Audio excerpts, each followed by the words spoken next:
Assalamu alaikum. Today on Nuran Academy, we discuss the concept of profit that survives death. If you benefit, please support by subscribing and sharing as a sadaqah. So let's dive into this. We're going to start our reflection at a really special time, the very beginning of the day. Think about that stillness right before dawn. It's this really unique space. There are no deadlines screaming at you, no noise, nothing pulling for your attention.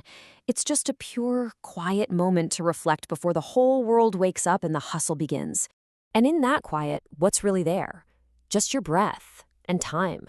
It's a powerful state, almost like a little preview of our inevitable return. Because one day, that quiet isn't just going to be a brief pause. It'll be a permanent reality for every single one of us. Thinking about that really brings us to a huge, fundamental question, doesn't it? When it's all said and done, how is our life's work, all our efforts, all our earnings, how is it all really going to be measured? And this is where Islam really challenges us to zoom out, to look beyond the immediate. It makes us ask this deep question about what kind of profit we're even chasing. We're encouraged to think with real foresight and to consider a kind of balance sheet that goes way beyond this life. Okay, so here's where we see the huge difference. On one hand, you've got worldly profit. It's temporary, right? Money gets spent, positions and titles come to an end, and markets, they'll forget you. But eternal profit, the kind built from good deeds, that's a whole different ballgame. It literally never expires. In fact, it compounds long after we're gone. Just think about it. If you share some beneficial knowledge, you get a reward every single time a student acts on it. And then every time their students act on it, it just keeps going, creating this incredible chain of reward. And this kind of profit isn't built on currency. It's built from something much more precious, the purity of our intention. And the ultimate place for this final accounting? Well, that's the Akhirah, the hereafter. It's the eternal life that comes after this one, where every single deed, no matter how small or large, gets weighed and judged. But here's the key. It's not judged by worldly standards, but on a truly divine scale. Now, to really get a feel for this, let's look at a simple but really powerful example. Let's think about a shopkeeper. His real, lasting profit wasn't in his daily sales numbers. No, it was in something much, much more enduring. And this one sentence really just captures the whole essence of his true success. So what were his true earnings? They were the virtues he built day in and day out. He earned the trust of his customers, and that trust became like a currency of goodwill throughout his community. The kids who watched him learned lessons of integrity. He was planting seeds that would grow into good actions for years and years. He created a sense of safety for his neighbors, which is a kind of charity of peace in itself. His honesty, that became his legacy.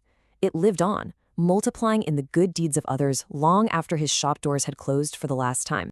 You see, this isn't just a nice story. It's actually a practical blueprint. So the real question is, how can we apply this exact principle in our own lives with whatever resources we have? And look, the goal here isn't to stop earning money. Not at all. It's about aiming our earning toward things that will actually last. It's about transforming our wealth from just a static thing we own into a dynamic force for good. Every one of these acts is like planting a seed for continuous reward.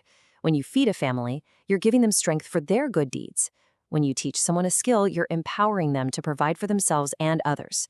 Supporting a well, that quenches thirst for generations.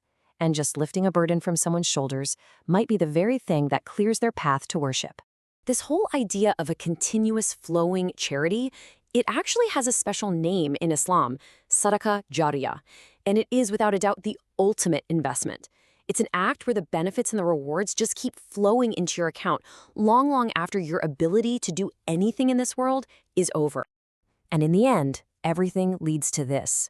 Every action, every transaction, every single intention, it all culminates in this one moment. We all have to face that final accounting of our life's work.